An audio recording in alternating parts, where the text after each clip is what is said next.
Just imagine, it's the day after the election. You've voted for who you want to be your local member to represent your community in the House of Representatives. You've got your democracy sausage. But as you watch the results come in, you might see commentators saying we have a hung parliament. This might not happen, but polling shows there's every chance it could. But what does it actually mean? There are 150 members in the House, so a majority is 76. If 76 Labor MPs get elected, they have a majority and Anthony Albanese is still the Prime Minister. If 76 coalition, so that's Liberal or National MPs, are elected, then Peter Dutton becomes Prime Minister. What if no party gets the magic 76 seats needed for a majority? Well, that's a hung parliament.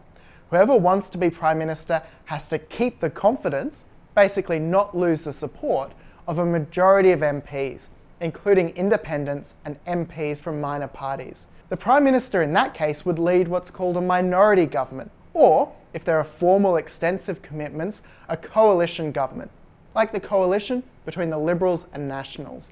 And either way, sharing power means negotiations and compromise. While minority governments specifically have been rarer at the national level, Australia Institute research shows they're common in the states and territories, and coalition governments have been common federally as well. If you live in New South Wales, Tasmania, or the ACT right now, you already live under a minority government, and most of the other states have had minority governments in the last 20 years too. There are pretty good odds of a minority government after this federal election because the vote for independents and minor parties has been growing, from single digits in the 70s to 32% at the last election.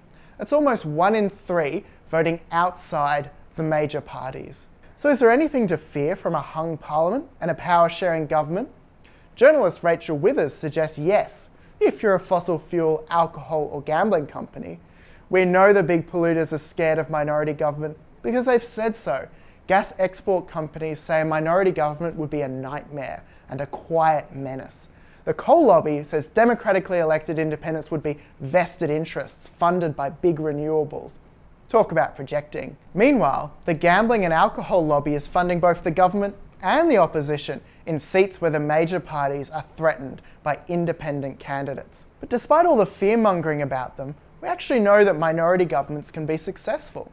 The last federal minority government elected was the Gillard Labor government. It passed over 500 pieces of legislation, the highest daily rate of any Australian government. And that's including ambitious reforms like the Clean Energy Future Package, the Minerals Resource Rent Tax, and the National Disability Insurance Scheme. So having to negotiate and compromise with other voices doesn't mean the government grinds to a halt. And our political leaders can't be too worried. After all, opposition leader Peter Dutton says he's willing to negotiate with independents to form a minority government. In the ACT, Labor has governed with the support of the Greens for almost 20 years. South Australia has a majority government, and they still appointed 2 independent ministers even though they didn't have to. So whether you're planning to vote for a major party, minor party, or an independent, that's completely your choice. But you should make that choice without worrying about a hung parliament. These are not uncommon, and when they occur, they are the will of Australian voters.